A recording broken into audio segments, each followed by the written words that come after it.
विधानभवनाच्या पायऱ्यांवरती सत्ताधारी आणि विरोधक आमदार एकवटलेले आहेत. एकंदरीत पाहायला गेलं तर औरंगाची कबर आहे, दुसरीकडे दंगल घडलेली होती.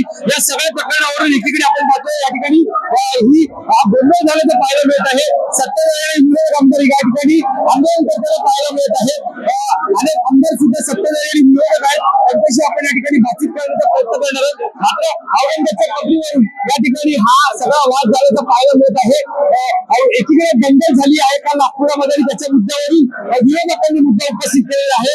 तर दुसरीकडे आपण पाहतोय सत्ताधारी आमदारांनी औरंगाची कबर नको या सगळ्यावरती आता आपण पाहतोय या ठिकाणी या सगळ्याकडे आंदोलन करताना पाहायला मिळत आहे. निश्चितच आपण बातचीत करणार आहोत. आमदार सुद्धा या ठिकाणी आहेत. आमदार सुद्धा पाहायला गेलं तर या ठिकाणी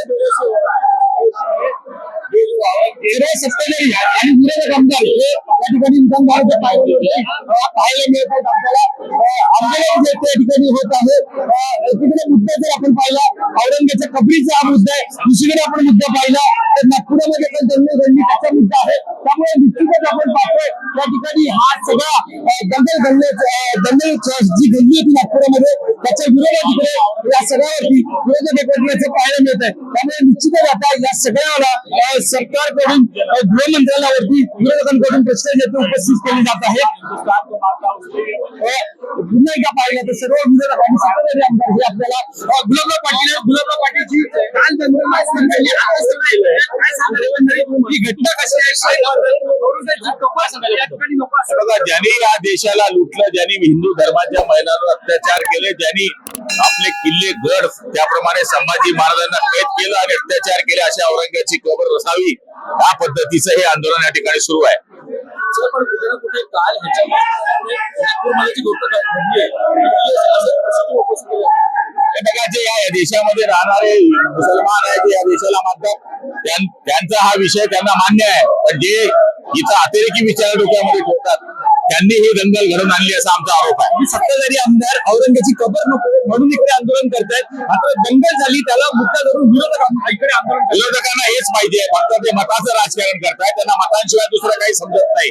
या औरंगजेबाने छत्रपती संभाजी महाराजांचे हाल केले, ज्यांनी शिवाजी महाराजांना अटक करण्याकरता प्लान तयार केला, ज्यांनी हिंदू धर्माच्या महिलांना पाठवलं, ज्यांनी किल्ले लुटले, अशा माणसांची पुष्टी करण्याकरता ते आंदोलन करताय. मला वाटतं ते निषेधार्ह आहे. तुम्ही सर्व आमदार एकत्र आले पाहिजे शिवरायांच्या विचारांसाठी असं तुम्ही म्हणत असाल, मात्र सत्ताधारी विरोधक वेगवेगळ्या भूमिकेमध्ये पाहायला मिळतात. विरोधकांना मत पाहिजे, बाकी काहीच नको. त्यांना धर्मविरोध काय घेणं नाही. विरोधकांना केवळ मत पाहिजे, त्यांना बाकीचं काही नको असं मत गुलाबराव पाटील यांनी व्यक्त केलेलं आहे. आपण जर पाहायला गेलं या ठिकाणी विरोधक सुद्धा आहेत, सत्ताधारी सुद्धा आहेत, त्यांच्याशी आपण या ठिकाणी बातचीत करणार आहोत. आंदोलन या ठिकाणी होत आहे. आमदार आपण पाहतो या ठिकाणी त्यांच्याशी बातचीत करणार आहोत. संजय गायकवाडजी, काय सांगाल एकंदरीत औरंगजेबाच्या कबरीवर पुन्हा एकदा वाद होताना पाहायला मिळत आहे.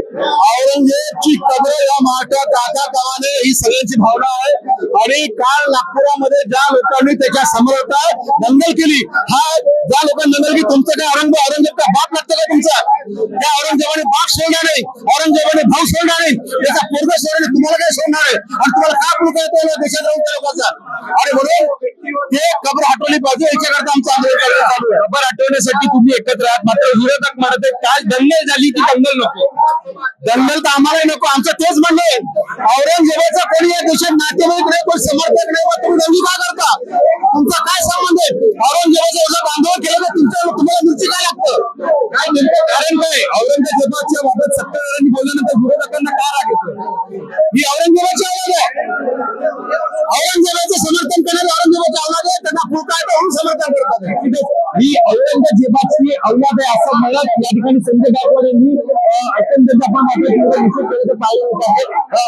सुद्धा आहेत आपल्याकडे, त्यांच्याशी आपण बातचीत करणार आहोत. सकाळची तुमचं आंदोलन आहे औरंगजेबाची कबर महाराष्ट्रात नको, मात्र विरोधक म्हणतात महाराष्ट्रामध्ये औरंगजेबाची कबर असली तर निश्चितच ज्या प्रकारे औरंगजेबाला शिक्षा झाली हे शिक्षेचे प्रतिक्रिया आहे.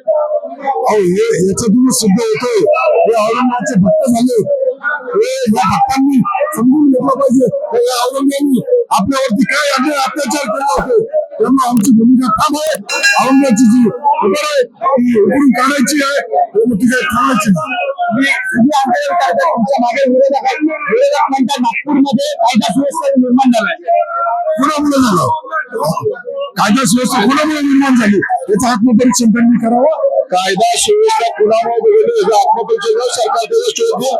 परंतु या ठिकाणी जर विरोधक सांगत असतील तर प्रत्येक शहराचं प्रत्येक ठिकाणी ठेवलं पाहिजे. परंतु औरंगजेबाच्या कब्रस्थानावर चादर चढवतात आणि त्या ठिकाणी जाऊन डोकं झुकवतात आणि एक गद्दार या ठिकाणी या नतमस्तक कबरी समोर होतात. आमची मागणी एवढी आहे की ताबडतोब ही कबर हटवली. औरंगजेबाची कबर आहे ती हटवण्याची मागणी या ठिकाणी होत आहे. सत्ताधारी आणि विरोधक असतील यामध्ये मुद्दा जर आपण पाहिला तर चिघळलेल्याचं पाहायला मिळत आहे. कारण राज्यामध्ये दंगल घडलेली आहे नागपूर शहरामध्ये आणि ही दंगल घडल्याच्या नंतर आपण पाहतो या ठिकाणी हे सर्व सत्ताधारी असतील विरोधक असतील हे सर्व आमदार एकत्र असल्याचं पाहायला मिळत आहे. आंदोलन या ठिकाणी होत आहे. आमदार आपण पाहतो त्यांच्याशी आपण बातचीत करणार आहोत.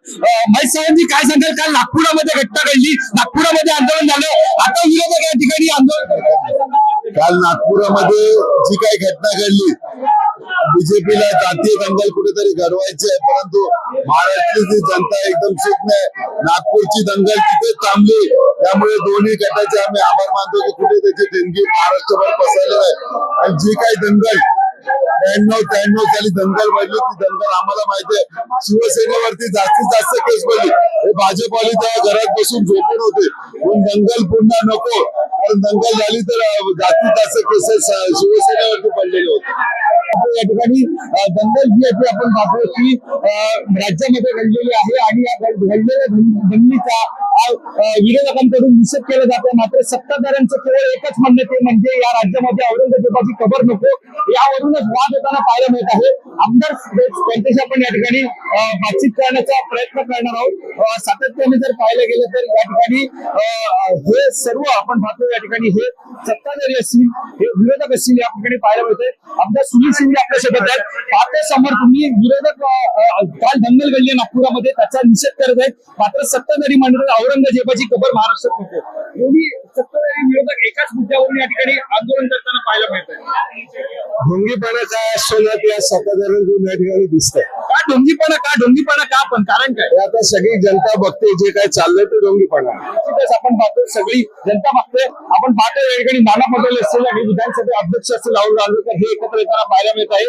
निश्चितच कालच्या घटनेनंतर हा सगळा प्रकार येतात तो पाहतो आपण या ठिकाणी मोठ्या प्रकारे राज्यामध्ये घडल्याचं पाहायला मिळालं. समोर आपण पाहतो ही सगळी दृश्य आपण पाहतो.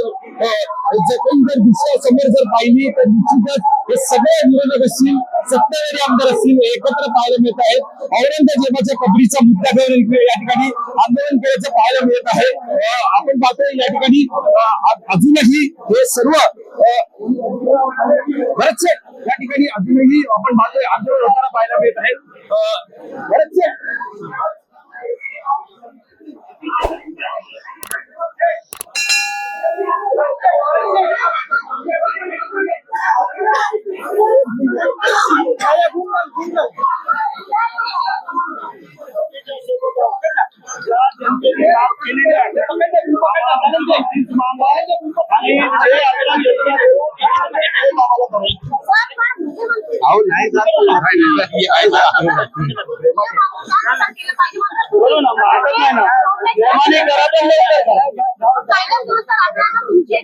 आहे ना. आम्ही कुठे भानगडी करतोय? आम्ही तुम्हाला दाखवून देतो की हे सगळ्या जनतेचा आवाज आहे आणि तो सगळ्या देशभर पसरायला पाहिजे. त्यासाठी आज आम्ही इथे उभे आहोत.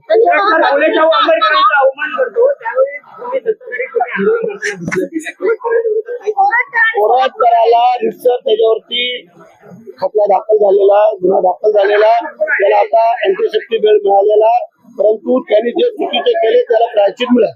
शेतकऱ्यांचा प्रश्न असताना अशा प्रकारे वेगळे मुद्दे काढून लक्ष विचलित करण्याचा प्रयत्न असल्याचा आरोप चुकी आहे ती तुम्ही टाळायची नाही. त्या औरंगजेबाने जे काय केले हे तुम्हाला सगळ्यांना माहिती आहे आणि मग त्याला जर तुम्ही असं बोलत असाल तर ते चुकीचं आहे. आमचं एकच म्हणणं आहे सगळ्या जनतेचं जे म्हणणं आहे ते मान्य करावं आणि त्याप्रमाणे अफजल खानाची जे कबर होती ती हटवली आणि त्याचं थडगं ठेवलं तर ते थडगं ठेवावं. त्याला रोज जोडे मारावे, परंतु जी एवढी मोठी त्याची काय ती जबरदस्त केली जाते ती हटवावी ही आमची मागणी. या पायऱ्यांचा अधिकार आहे. कबरीवर वेळ आलं तर जाऊ आम्ही. या पायऱ्यांवरती विरोधकांचा अधिकार आहे असं त्यांचं म्हणणं आहे. ते होतं ना, ते रोज असतात. आम्ही कधीतरी ते रोज इथं उभे राहून ओरडत असतात ना. आता आम्ही योग्य वेळेला आलो होतो आणि थोडं थांबायला पाहिजे होतं. आमचं झाल्यानंतर त्याने यायला पाहिजे होतं. सत्य मुलं वगैरे ते पहिले आले असते आणि आम्ही नंतर येऊन त्यांच्या पुढे गेलो असतो तर गोष्टी. ठीक आहे.